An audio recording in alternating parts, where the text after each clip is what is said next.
News first ಆಯೋಜಿಸ್ತಾ ಇರುವ ಕರ್ನಾಟಕದ ಅತಿ ದೊಡ್ಡ ಇವಿ ಎಕ್ಸ್ಪೋ. ನಮ್ಮ ಆಹಾರ ಸಚಿವರಾದಂಥ ಪ್ರಹ್ಲಾದ್ ಜೋಶಿ ಅವರನ್ನು ಭೇಟಿ ಮಾಡಿದ್ವಿ. ನಮ್ಮ ಇಲಾಖೆದು 2-3 ವಿಷಯಗಳಿದ್ವು. ಮಿನಿಮಮ್ ಸಪೋರ್ಟ್ ಪ್ರೈಸ್ ರಾಗಿದು ಹಣ ಬರಬೇಕಾಗಿತ್ತು. ಬಿಲ್ಲನ್ನು ಕಳಿಸಿದ್ವಿ, ಸ್ವಲ್ಪ ತಡ ಆಗಿತ್ತು. ಅದನ್ನು ಇವತ್ತು ಬಿಡುಗಡೆ ಮಾಡ್ತೀವಿ ಅಂತ ಹೇಳಿದ್ರು. ಸುಮಾರು 2,000 ಕೋಟಿ ರೂಪಾಯಿ ಹಣ ಬರಬೇಕಾಗಿತ್ತು, ಬಿಡುಗಡೆ ಮಾಡ್ತೀವಿ ಅಂತ ಹೇಳಿದರು. ಮತ್ತು ಅವ್ರದ್ದು ಲೋಗೋ ಹಾಕೋ ವಿಷಯ ಇತ್ತು. ಗೌರ್ಮೆಂಟ್ ಆಫ್ ಇಂಡಿಯಾ ಲೋಗೋ ಸಪ್ರೇಟಾಗಿ ಹಾಕಬೇಕು ಅಂತ ಹೇಳಿದರು. ಅದನ್ನು ಕೂಡ ನಾನು ಸುಮಾರು 3 ತಿಂಗಳ ಮೇಲೆ ಅದನ್ನು ಇಂಪ್ಲಿಮೆಂಟ್ ಮಾಡಿ ಈಗ ಅವರು ಏನು ಅಕ್ಕಿ ಕೊಡ್ತಾರೆ, ನ್ಯಾಷನಲ್ ಫುಡ್ ಸೆಕ್ಯೂರಿಟಿ ಆ್ಯಕ್ಟ್ ಪ್ರಕಾರ ಕೇಂದ್ರ ಸರ್ಕಾರ ಕೊಡುವಂಥದ್ದಕ್ಕೆ ಲೋಗೋ, ಅವರ ಲೋಗೋ ಹಾಕಿ ಅನ್ನಭಾಗ್ಯಕ್ಕೆ ನಾವೇನು ಕೊಡ್ತಾಯಿದ್ದೀವಿ ಕರ್ನಾಟಕ ರಾಜ್ಯ, ಅದಕ್ಕೆ ನಮ್ಮದು ಕರ್ನಾಟಕದ ಎಂಬ್ಲಮನ್ನು ಹಾಕಿ ಅದನ್ನು ವರದಿ ಒಪ್ಪಿಸಿದ್ದೀವಿ. ಅದು ಎಲ್ಲ ಒಪ್ಕೊಂಡಿದ್ದಾರೆ. ನಮ್ಮ PDSನವರು ಒಂದು ಮನವಿಯನ್ನು ಕೊಟ್ಟಿದ್ದರು,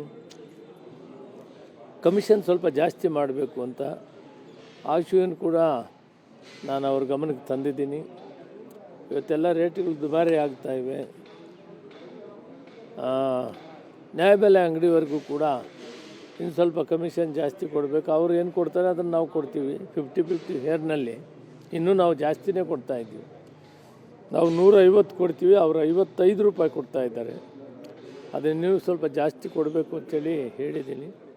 ಅದಕ್ಕೂ ಪರಿಶೀಲನೆ ಮಾಡ್ತೀನಿ ಅಂತ ಹೇಳಿದ್ದಾರೆ. ಇಷ್ಟು ವಿಷಯಗಳನ್ನು ಅವ್ರ ಹತ್ರ ಮಾತಾಡಿದ್ದೀವಿ. ಎಲ್ಲ ಸಕಾರಾತ್ಮಕವಾಗಿ ಉತ್ತರವನ್ನು ಕೊಟ್ಟಿದ್ದಾರೆ. ಆದಷ್ಟು ಬೇಗ ದುಡ್ಡನ್ನು ರಿಲೀಸ್ ಮಾಡ್ತೀನಿ ನಾನು ಮಾತಾಡಿ. ಅವರು ನಮ್ಮ ರಾಜ್ಯದವರೇ ಆಗಿರೋದ್ರಿಂದ ಅಲ್ಲಿನ ಕಷ್ಟಗಳು ಗೊತ್ತಿದೆ.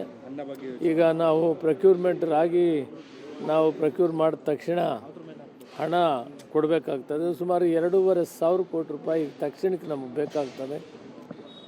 6 ಲಕ್ಷ ಮೆಟ್ರಿಕ್ ಟನ್ನು ನಾವು ಪ್ರೊಕ್ಯೂರ್ ಮಾಡಿದ್ದೀವಿ, ಅದಕ್ಕೆ ದುಡ್ಡು ಕೊಡಬೇಕಾಗ್ತದೆ. ಆದ್ದರಿಂದ ಆದಷ್ಟು ಬೇಗ ಕೊಡಬೇಕಂತ ಹೇಳಿದ್ದೀನಿ, ಕೊಡ್ತೀನಿ ಅಂತ ಹೇಳಿದೆ. ಸರ್, ಈಗ ರಾಜ್ಯ ರಾಜಕಾರಣದಲ್ಲಿ ಮತ್ತೆ ಶುರುವಾಗಿರುವಂಥದ್ದು ಕುರ್ಚಿ ಸಂಘರ್ಷ ಈಗ ಮತ್ತೆ ಶುರುವಾಗಿದೆ. ಯಾವಾಗ ಏನು DCM ಅವ್ರಿಗೆ ಈಗ ಬೇರೆ ಬೇರೆ ಕೆಲಸಗಳು ಇರ್ತದೆ, ಬಂದಿರ್ತಾರೆ. ಈಗ ನಾನು ಬಂದಿದ್ದೀನಿ ಡೆಲ್ಲಿಗೆ. ಅವ್ರದ್ದು ಇಲಾಖೆ ದೊಡ್ಡ ಇಲಾಖೆ ಇದೆ, ಇರಿಗೇಷನ್ ಡಿಪಾರ್ಟ್ಮೆಂಟ್ ಇದೆ, ಅರ್ಬನ್ ಡೆವಲಪ್ಮೆಂಟ್ ಇದೆ, ಇರ್ತದೆ. ಆ ಕೆಲಸಕ್ಕೂ ಬಂದಿರ್ತಾರೆ.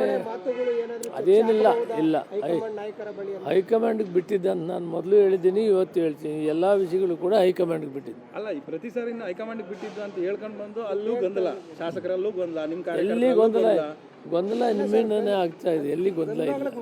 ಅಲ್ಲ, ಗೊಂದಲ ಮಾಡ್ತಾ ಇರೋದು ಶಾಸಕರೇ, ಅವ್ರವ್ರ ಬಣದವ್ರು ಅವ್ರವ್ರ ಪದೇ ಎಲ್ಲಿ ಗೊಂದಲ ಇಲ್ಲ, ಸುಖವಾಗಿ ನಡೀತಾ ಇದೆ.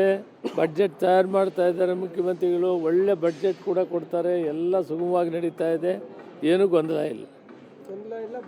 ಮುಖ್ಯಮಂತ್ರಿ ಬದಲಾವಣೆ ವಿಷಯ ಹೈಕಮಾಂಡ್ಗೆ ಬಿಟ್ಟಿದ್ದು, ಅದು ನಮ್ಮ ವ್ಯಾಪ್ತಿಗೆ ಬರೋದಿಲ್ಲ. ನಮಸ್ಕಾರ.